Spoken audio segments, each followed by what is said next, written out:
Salut les petits potes, c'est Elvira Bliss et bienvenue sur la chaîne Bliss High Tech. Aujourd'hui, on continue bien entendu notre petite série sur les composants informatiques et nous allons parler de la carte mère.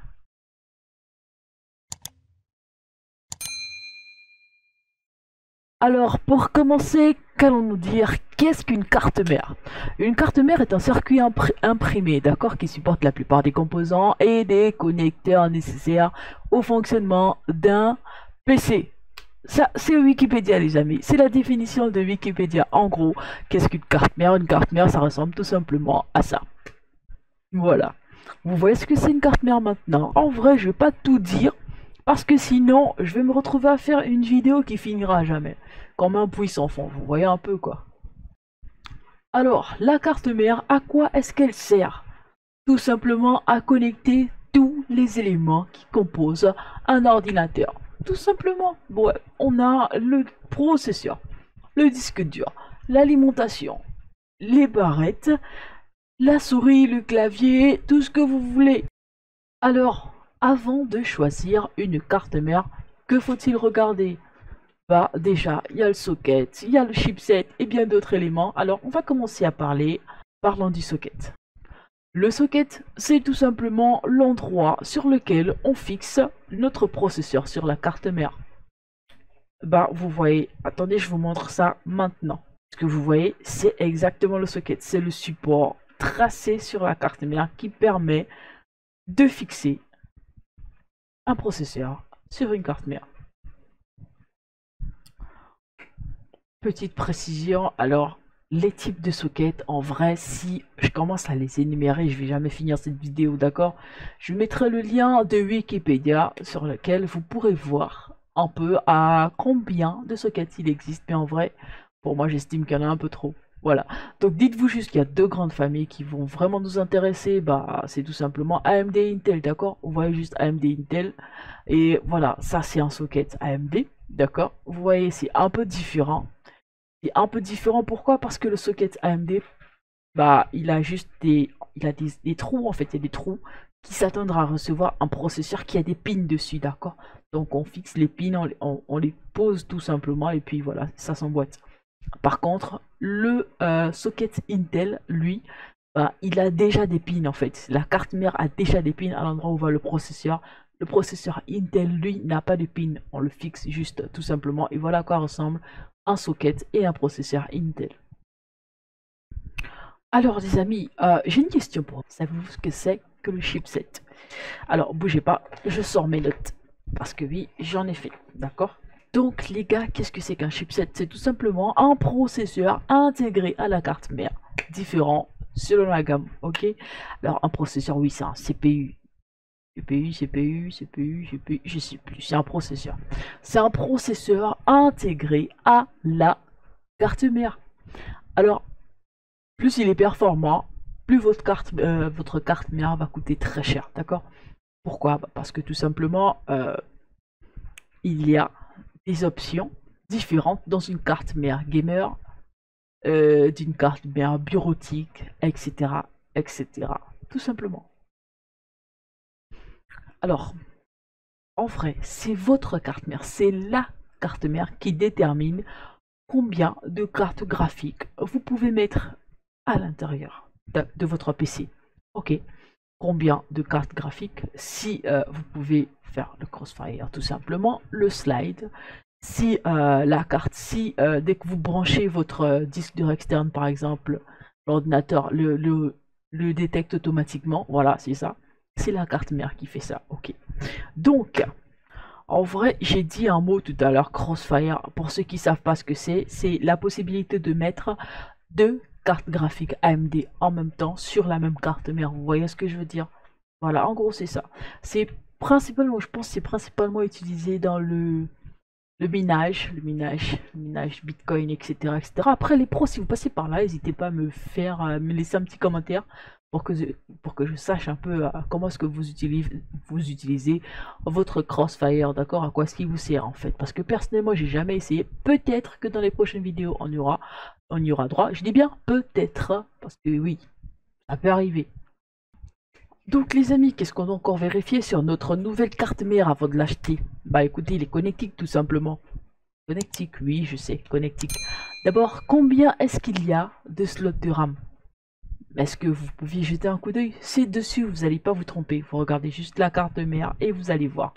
Alors, pour la bureautique, en vrai, j'ai pas encore vu une carte mère avec un seul slot de RAM. En vrai, si ça existe, bah, dites-le moi, parce que en vrai, je suis vraiment perdu là. Je pense pas que ça existe. Mais en vrai, à partir de 2, c'est la base. 2 slots de RAM, vous êtes bien.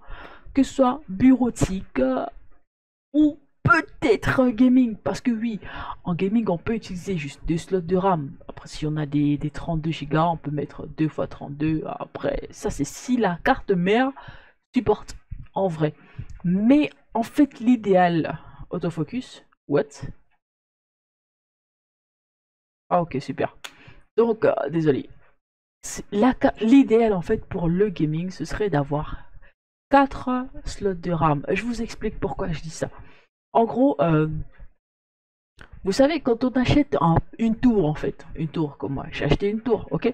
J'ai acheté une tour, c'est pour l'upgrade après. Maintenant, si vous voulez juste une tour que vous allez changer après, bah, vous pouvez utiliser juste 2 slots de RAM et puis ça vous ira. Mais en vrai, pour moi qui vais upgrade la machine un peu souvent, bah écoutez, bah 4, j'estime que 4 ça me va en fait. Voilà. 4 slots de RAM, ouais. 4 slots de RAM, ça me va en fait. Pourquoi? Bah parce que bah, je pourrais enlever, changer, rajouter, etc. Et puis je me sentirais un peu libre. Je ne serais pas très limité en vrai, mais après, c'est à la convenance de tout un chacun. Les amis, en termes de RAM, toujours, oui, on n'a pas encore fini avec la RAM sur la carte mère. On parle de carte mère toujours, mais il s'agit de RAM là, les gars. Alors, il faut vérifier déjà la fréquence maximale acceptée par votre carte mère. Oui, vous n'allez pas prendre une carte mère qui supporte que, un exemple tout bête, de 1600 MHz et puis y mettre du 3000 MHz, c'est impossible. Ok, donc faites très attention à ce petit détail qui fait la différence, d'accord? Sachez aussi vérifier le maximum que peut supporter votre carte mère en termes de RAM. Est-ce que votre carte mère peut supporter jusqu'à 32 Go ou si elle s'arrête à 16 Go ou 8 Go, je ne sais pas. Mais il faut toujours vérifier. Pourquoi? Parce que si vous mettez une barrette RAM de 32 Go sur une carte mère qui ne supporte que du 8 Go, bah, votre barrette de RAM sera bridée. Est-ce que ça vous est déjà arrivé de mettre une carte, par exemple, moi ça m'est déjà arrivé une fois, j'ai fait un système, une vieille tour en DDR2 et j'ai mis 4 Go de RAM, d'accord? Le système est en 64 bits, je précise parce que oui, le système en 32 bits était limité à 3 Go, sauf si je me trompe, dites-le en commentaire. Mon système à moi, il est en 64 bits, j'ai mis 4 Go de RAM, mais mon système ne pouvait utiliser que 3 Go de RAM. Bah en vrai, c'est la carte mère, je dis bien DDR2 les amis, je dis bien DDR2. La carte mère m'a bridé, tout simplement. Bah la RAM, ok? Donc je sais pas trop, mais c'était vraiment, je sais pas. Je l'ai encore cette carte mère, peut-être qu'on fera des expériences dessus. Mais en gros c'est ça. Faites attention à ce petit détail, il a sa valeur, croyez-moi. Les amis, parlons un peu de PCI Express, d'accord? C'est ces petits bidules là, ces petits slots sur votre carte mère, ok? Alors, de base, si c'est une carte mère de bureau que vous avez, vous aurez un seul slot, d'accord? Le slot en question, il sert à quoi? Bah, tout simplement à positionner, à fixer, à ajouter des cartes graphiques dans votre config, ok? Donc, vous allez en trouver une pour la plupart, mais il y en a qui ont deux, trois, etc. Selon l'utilité. Alors, je vous parlais tout à l'heure du Crossfire, etc., etc. Bah, écoutez, vous pouvez pas mettre de carte graphique sur une carte mère qui n'a qu'un seul slot pour la carte graphique, donc qui n'a qu'un seul PCI Express. On est d'accord? Bah, c'est logique en vrai. Du coup, alors, on y va, on continue parce que là, en vrai, c'est. Je vous ai dit, la carte mère, en fait, on peut pas parler de tout. J'essaie de survoler et de parler un peu de. Je prends un peu ici, un peu ici, un peu ici, histoire de vous parler en gros de la carte mère. Mais si on va dans les détails, il faudrait que je vous explique à quoi servent tous ces petits bidules qui ressemblent à des piles soudées sur la carte mère. Et ça va être un peu chaud, j'avoue. Le circuit imprimé, c'est compliqué. Déjà, pour les PCI, en fait, il y a déjà, voilà, petit tambour. Il y a trois types de PCI, d'accord? Il y a PCI Express, Mini PCI et PCI, tout simplement. Alors, euh, premier exemple, je vous ai parlé tout à l'heure de PCI Express. Pour les cartes graphiques, ça, c'est d'emblée. Ensuite, il y a Mini PCI, d'accord? Mini PCI, vous pouvez connecter, vous pouvez brancher en interne une SSD. Ah, je vous montre ça tout de suite, attendez. Bah, regardez, c'est là. Ah non, je sais plus, vous allez regarder sur l'écran, ça va s'afficher. Ok, donc, alors ça vous permet de mettre une SSD sur votre PC. Si votre carte mère ne l'admet pas, etc. Tout le monde ne l'utilise pas, mais en vrai, c'est plutôt pratique, j'avoue. Si vous voulez faire upgrade, comme je disais tout à l'heure, votre tour, etc., c'est très pratique. En deux, à part ça, il y a aussi les cartes son qu'on connecte sur les mini PCI. Ouais, les cartes son, je vous l'avais dit. Je vous disais qu'il y en avait trois, d'accord? Mais en vrai, j'ai beau fouiller dans ma mémoire, je me rappelle plus. Je sais plus en fait, je sais même pas si j'ai déjà utilisé le PCI une fois. Mais ça existe bien, donc voilà. Je voulais en parler, mais en vrai, je sais plus trop quel genre d'appareil. C'est vrai qu'il y avait aussi le AGP à l'époque, mais je sais pas. En fait, je sais plus en fait. En vrai, désolé les gars, mais là, je sèche parce que je sais même plus à quoi sert le PCI tout simplement. Donc, si quelqu'un passe par là et qu'il a la petite solution, bah moi, je suis preneuse. En vrai. Et si je trouve l'utilisation, bah je vous mettrai le premier commentaire épinglé sera le mien et je vous dirai aussi à quoi il sert. Voilà. Parlons encore de PC en vrai. Savez-vous quelque chose en fait? Il y a un truc que je viens de me rappeler.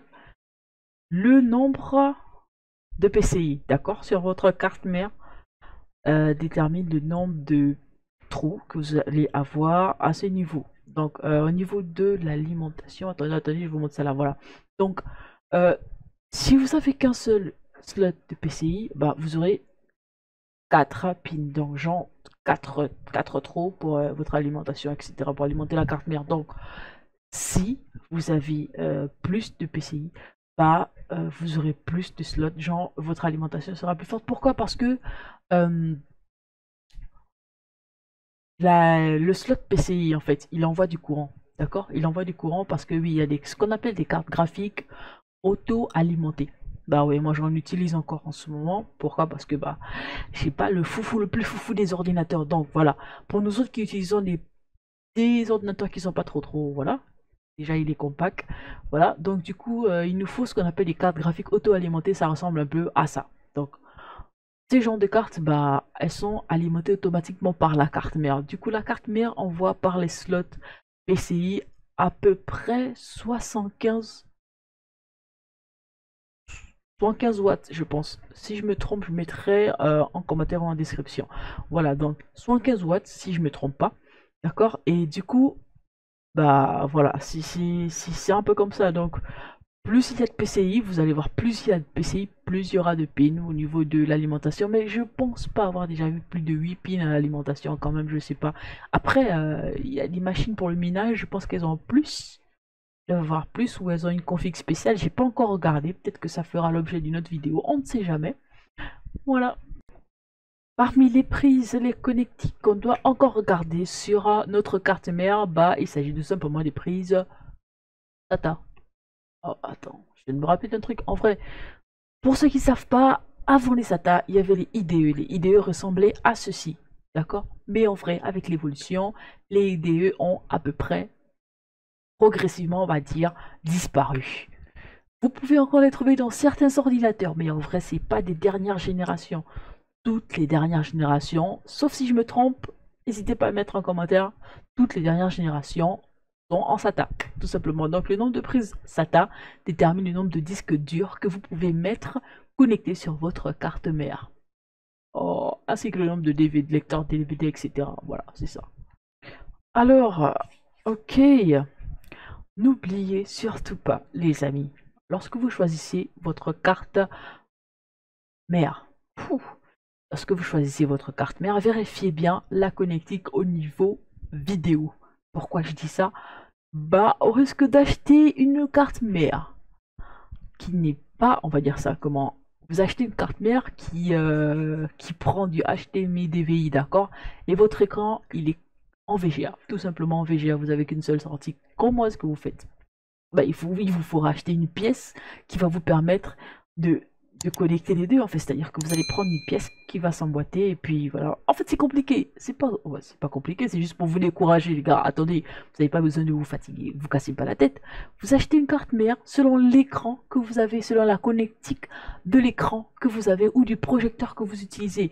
Vous avez un écran VGA, vous prenez une connectique VGA. Si vous voulez prendre une connectique DVI ou HDMI, bah, vous vous adaptez, vous prenez un écran avec des entrées, sorties, HDMI et VGA, HDMI, DVI tout simplement. En vrai, les amis, vous cassez pas la tête, ça sert à rien de chercher adapter, etc. Mais en vrai, parce que les adaptateurs aussi, ils sont pas toujours de bonne qualité. Donc, mieux acheter ce qui convient. Acheter des appareils compatibles tout simplement. Voilà. Sans compter qu'il faut bien sûr vérifier le nombre de sorties et tout ça. Mais bon, après, c'est comme je dis, c'est à sa convenance. Notamment après, il y a les prises USB. Il y en a combien? Il y a combien de prises USB? Qu'est-ce que vous voulez brancher? Quel type de prise USB? Est-ce que ce sont des 2.0? Est-ce que ce sont des USB 3.0, 3.1? Qu'est-ce que vous voulez faire? Quelle utilité aurez-vous de ces ports USB? Donc du coup, par rapport à tout ça, vous vous faites une idée et vous décidez de quelle carte mère est-ce que vous avez besoin, tout simplement.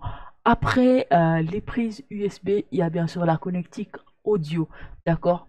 Il y en a qui ont juste deux ports audio, jack mal, genre casque, micro, etc. tout simplement. Il y en a qui en ont trois, il y en a qui en ont six, et avec des couleurs différentes, donc pour permettre de facilement vous retrouver, etc. Après, si vous travaillez pas vraiment le son, en vrai ça vous servira à rien, d'accord? Mais voilà, si la carte mère que vous voulez, bah, elle a la connectique vidéo et elle a tout ça comme port jack et autres machin, c'est pas bien grave. Vous pouvez prendre, mais bon, vous allez utiliser que deux ports. Et si vous pouvez choisir, pourquoi gaspiller, je sais pas, 5 euros, 10 euros de différence, alors que voilà. Autre petit détail, les amis, n'hésitez surtout pas à vérifier le nombre de prises audio, le refroidissement, s'il n'y en a pas, par exemple, je sais pas, le petit radiateur et tout ça. S'il n'y en a pas sur la carte mère, c'est pas bien grave parce que de toute façon, vu les composants que vous allez mettre dans votre ordinateur, vous aurez besoin de ventilateurs. Donc vérifiez bien le nombre de prises, etc., etc. Ensuite, on n'a pas fini. La carte mère. La question qui revenait souvent au cours, c'est quoi une ATX? C'est quoi une ITX? Comment est-ce qu'on les confie? Comment est-ce qu'on les compare, etc. Bah écoutez, c'est tout simple. Alors, on a parlé de carte mère, on parle de carte mère, donc du coup, bah, on va parler de format de carte mère. D'accord? Vous êtes bien avec moi là? Ok? On a plusieurs formats de carte mère. On a des ATX, on a des micro ATX, des flex ATX, des DTX et des mini ATX. Dans l'ordre que je vous ai cité, bah, les tailles diminuent, d'accord? On a la ATX 12 cm sur 9, ok? La micro ATX, c'est du 9 sur 9, elle est pratiquement carrée. La flex ATX, c'est du 9 sur 7,5. La DTX, c'est du 8 sur 9, 60. Et la mini ITX, c'est du 615 sur 615. 615 par 615. En gros, c'est un peu ça les formats. Après, je vous montre une petite image là pour vous édifier. Et puis voilà. J'espère que vous êtes quand même retrouvés là. Ce que je disais donc, je disais ATX, micro ATX, flex ATX, ensuite DTX et après mini ITX. Petit bonus les gars, petit bonus, prenez ces cadeaux.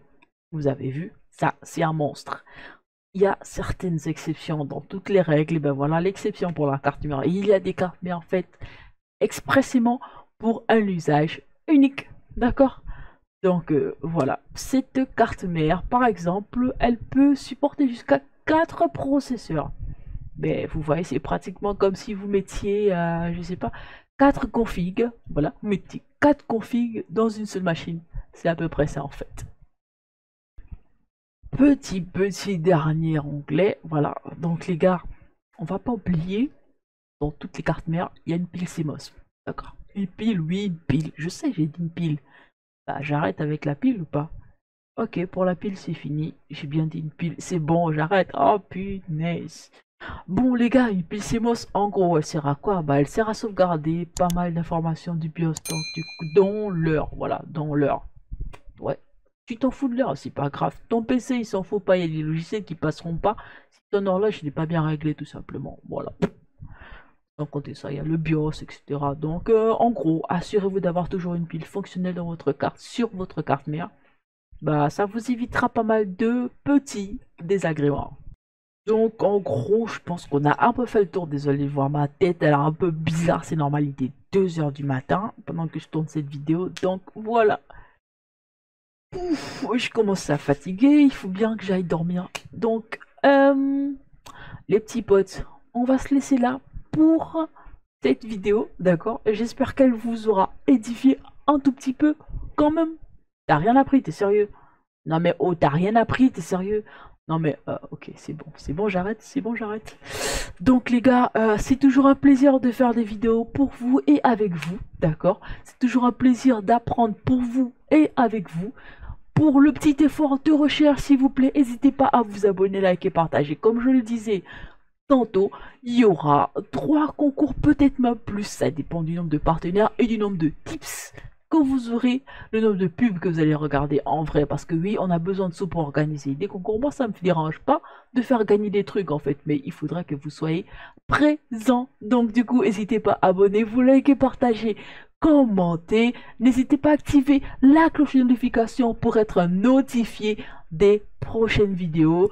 Moi, ce sera tout pour moi aujourd'hui. Bah, je vous laisse. C'était Verbliss pour la chaîne Bliss High Tech. Ciao!